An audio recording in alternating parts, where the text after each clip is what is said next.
Bonjour, bonjour fidèles internautes, bienvenue dans notre chaîne YouTube de Poitalas TV et vous êtes bel et bien en train de suivre votre émission Poitalas Makambo.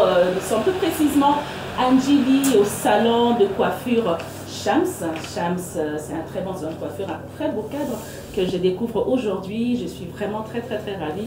Le maquillage, il est vraiment nickel. Je tiens à saluer la maquilleuse. Voilà, je tiens à remercier et à souhaiter un bon confinement à vous qui nous regardez en ce moment, partout où vous êtes, dans le monde, en Afrique, aux États-Unis, en Europe et pourquoi pas en Asie, sans oublier mon équipe technique. Je commence par le Poutine de la presse, celui qu'on appelle Jonathan Sindani, sans oublier Héritier Yahweh, et avec celui qu'on appelle Narcisse Jimen, qui nous accompagne aujourd'hui. C'est le tout nouveau recrue dans Poitalas TV. Jamais de ça l'émission sans ma dédicace.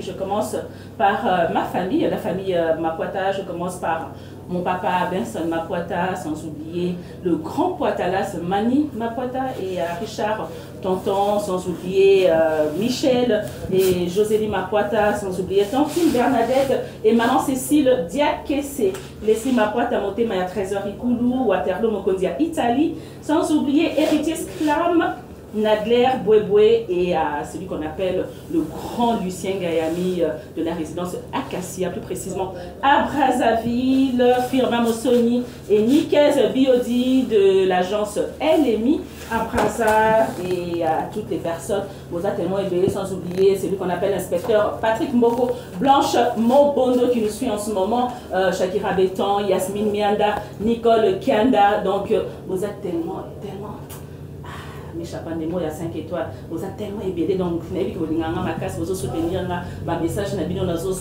En tout cas, merci pour la considération. Vous avez votre humble servante Poitalas pour vous servir. Aujourd'hui, je tiens à vous remercier. Confinement de Kenasuka. Donc, nous avons tenu bon, comme on dit, les gestes barrières, c'est protéger les nez et tu sais, sur le pli de notre coude, laver régulièrement les mains, et le plus important c'est rester à la maison.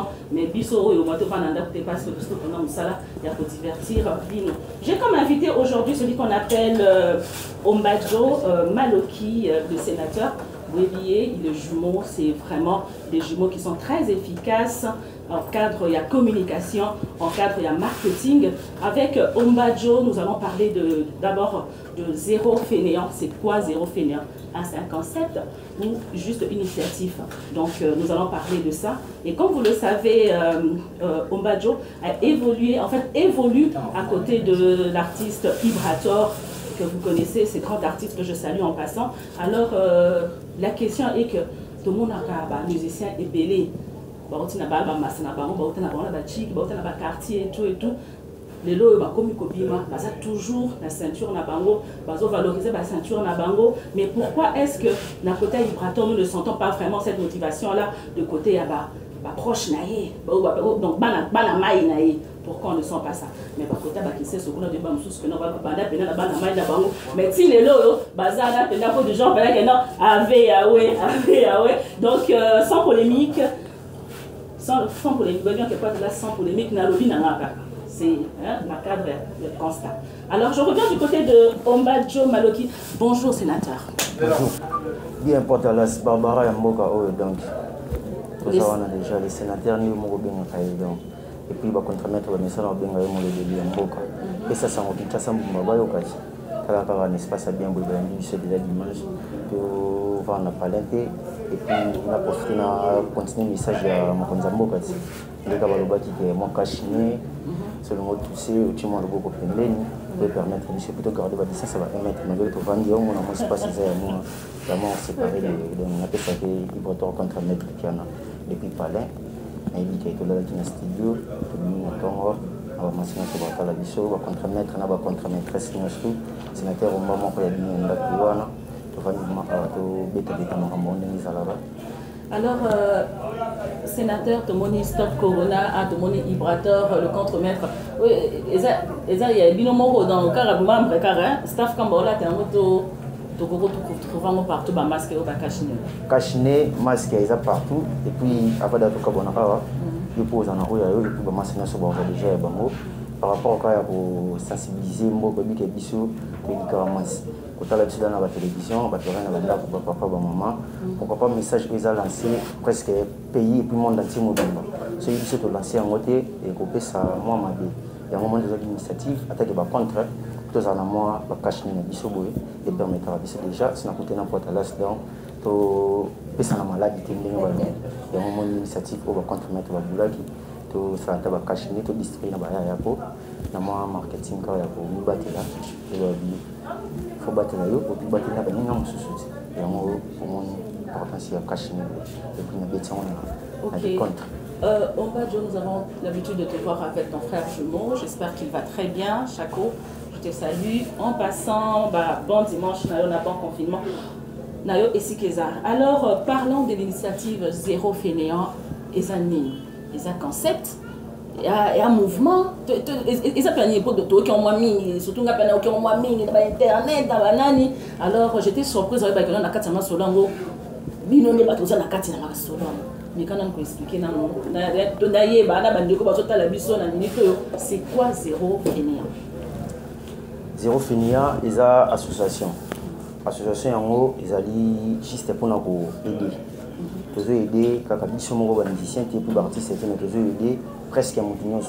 D'ailleurs, ça l'appelle, de Tobago Betty Porte, ils ont au moins déjà Zéro Fainéant, et on a déjà, et qu'on aide, et puis on a la moi, parce qu'il y a un après il y a ma campose en wana mais les initiatives moi bien on doit boula qui en mouvement ils a papa botinga le papa botinga mana chapeau archevêque même le logo a fait c'est bambo depuis Paris une organisateur il y a une initiative où il y a Zéro Fainéant tout simplement dit ils ngolo ba qu'on se prendre en charge on se prendre en charge dans les sens que tous en a posé ba recette ba fainéante et on te bengango na mort de femme pousser le bobo étudier le bobo ezali ngana potalas totiki ba palais ba fanto bazana donc tant que ya kona boulot on dit les sabiso ya on dit beaucoup la ba fanto ndeko za abu na kata salon bo na bike masana ngai iliwata so ba chima solo abu za po ba petit bazo tama mo ndunda mo matembele puis on a posé ba paresete kale za ki musique ba biso ba ta bembele au micro na palais à propos de design et puis musicien mais les abongoté les a que musique les bêta mais ils ont collaboré na activité nous soutenons et on a boulé bien avec des bijoux de cause à la comme on beaucoup côté bah tout le monde a tué là par la chair comment dans la TV ça dit dans la TV bah il dit donc dans la télé des fois tombe les canaux la télévision de zo qui ça oh tombe on la pose quand c'est ça la avec bah tout sous pas si n'a pas parler bah mon envoie les canaux la TV beti ba buchina oboye ni na beti ba Alexandre Makui na balancer gawana na palais un soit quel est la short là ah oui ça facilité à nous sur wana ce qu'on a mon kio de genre musique andi ba to boya ka biso ko zo raté et on moni c'est ma robine ko aider même ba o ba sanga ta ma ya ko mela sikoyo to go sala ngote ezala ka pona ko betika na bopito si na ba école donc on peut faire gagner ceux to bana ba dans la biso Zéro Fainéant côté ça va plaire solliciter l'hôpital moi bien hôpital va les prêts. Ah oui, parce que dans mon qui n'a pas image que vous êtes allé déposer dents et tout dans l'hôpital. L'hôpital avait les prêts donc il y a qui vont pour ça va moins quelques dents. Vous avez qu'un descendre de la salle le 25 décembre et puis on va descendre dans sur les premiers, les 1er décembre, les 1er janvier et puis les 1er mai. Et là juste pour nous foutre la malade nous sur la salle qui va s'engager dans bongo, nous soit dans l'hôpital à Betty 5 ans. Nous avons visité Kabela au pyramide. Donc, on a recommandé Kabela Bangataloso, Kabela Maman Maputa. Pour soutenir la maman ici, c'est vraiment très important. Moi, quelques malades, il y a fait des abats dit que bon, on a quitté pour foutre la frère à Bango, et c'est Zéro Fainéant. Donc, on a ça descendre, on a commencé sur place, il y a traité le dossier, il y a malade, mais c'est une initiative bien. Et si les pénalités, vu que confinement et fin d'ici ma commune et on dit biso to vandi mais après confinement azana ba donc sous na pesa parce que déjà l'association je suis déjà même pas qui a sollicité dans la Union européenne. Ça fait combien de temps déjà que l'association existe? Déjà tito comme le 25 décembre dans ça la une année. Une année na Congo na Kinshasa. Na Kinshasa et ça la une année mais en Europe déjà pour les autres de 6e année non. 6e année non. yango lokola na soleil na bato bino kopeni bapesa biso mwa quelque don na bango tokobomba ngo te mpo eza ya biso te bapesa yango mpona baka malade mais oyo aturo bapesi biso eza mbongo te eza bakisi te nimbeki bapesi biso uniquement bafrontière scolaire on a deux conteneurs fourniture scolaire il faut nous remettre moko na Brazzaville et puis moko na Côte d'Ivoire parmi ba o na otambola na bango déjà c'est ko fina ou na zala na bango pour retrouver bilongo ba moko déjà ba tele zala na bango au mona jonta sinda na Poetawan na Pointe linga la privé et puis petit na ngai chaque côté ma donc bango ndi ba tambola na bango na collaboration na zéro fina mais biro za munini déjà na opesa ba monsieur Boya na opesa déjà 13 makambo na kipi numéro de téléphone pour nous ça un problème azana ka azana pour ça azala soutenir na zéro fina izaka bata maladie même si les musiciens même si au beta balé donc l'activité nous au muta salaka attendez dans un salon boy ce qui moi difficulté quelque part zéro fina il y a étalé les et puis de fournir moi quelque chose ça va bien. Ça c'est très bien les sénateurs. J'espère que monsieur Poutine Jonathan Sindan, il a hérité Yahweh, l'image des Ali, on va rebalancer tout au long de l'émission, comment est-ce que le Guinée politique a don et pas les prix. Alors, en parlant de dons, nous avons remarqué qu'après quelques temps, on a fait Moutunayo, Libraton et pas Guinée politique à côté, il passait que moi, moi, je remarque qu'on a fait badon et tout, pour soutenir. Pourquoi pas vous savez ça qui zéro fainéant?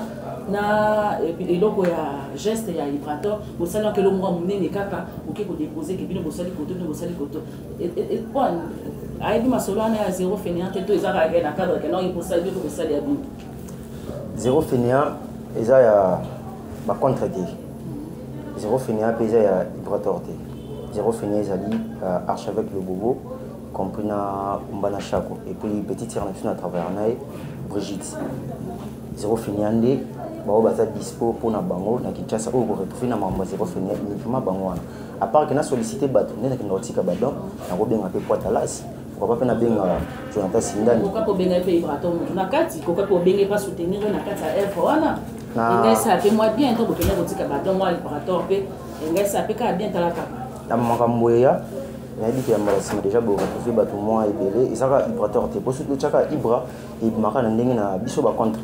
La prochaine fois, on doit attendre de passer un cadeau. On a bibliothèque là-bas. On a bassin à biso na zéro fainéant, bassin à la aide. On retrouver déjà le bateau moins belé. On a dit que nous avons une invitation à belé. Pour cette initiative, le bété là biso ma beaucoup. On a pas participer. Donc les aigles nous y a bon côté. Au salon on a nous par volonté. Pour boire tout bien à bateau sur bail appel. Et puis ça dit bien na zéro fainéant. Tout ça le m'appelle te ya. Tout le monde songolo par la pesa biso aide. Pendant au salon on a ba propre fort na biso. Siko déjà le quoi tout installé bureau, mais maintenant c'est normal. Oh non sur CP la rotam na biso, oh non sur CP la ropak ça ba donne na biso. Soraye to boya tin to ya mamuna sous normal. Et ça a été fait à la Librator, et ça a été fait à la Poitalas, tout fait à la Mouchak, bien à la Gilles de Matata Frapper. Mais oh non sur CP la ropak participer na biso. Na boule déjà pour aider. Na cadre zéro fainéant, to ça va et puis to lancer déjà et puis zéro fainéant et soit qu'on a ba donné. Donc il y a déjà to déjà siège moko wana.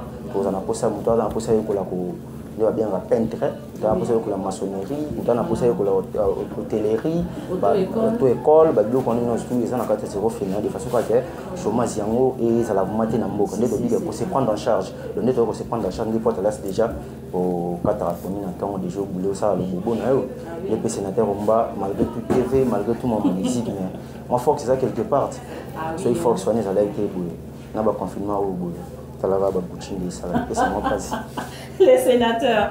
Eh bien, ça c'est vraiment très bien. Alors, comment faire pour joindre l'association, le numéro de téléphone, l'adresse? Oh, non, ça va participer à zéro fainéant et puis il y a un numéro, ils en ont normalement pour zéro fainéant, numéro dans Namoro.